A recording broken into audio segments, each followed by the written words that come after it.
Hey guys, and welcome back to this channel. In this video, I'll be showing you guys how you can level up your friendship with the Seed Shop NPC.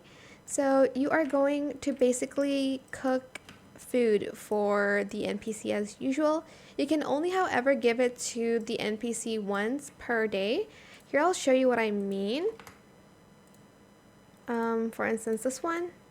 As you can see, the cooldown is still 7 hours and 43 minutes. And make sure your food is like transcendent or divine or mythical, I think. So you'll get more points. I think I submitted a mythical item and I got 6. So that you won't have to do this a lot, I guess.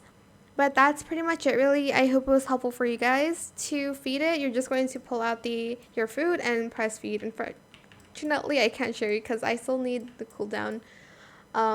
I still need for it to cool down. I'm so sorry. I'm like in a rush a little bit, but that is it for this video. I hope it was helpful for you guys. Don't forget to like, comment, share, and also subscribe to this channel if you haven't done that already. If you have any more questions about this video, just leave it in the comment section down below.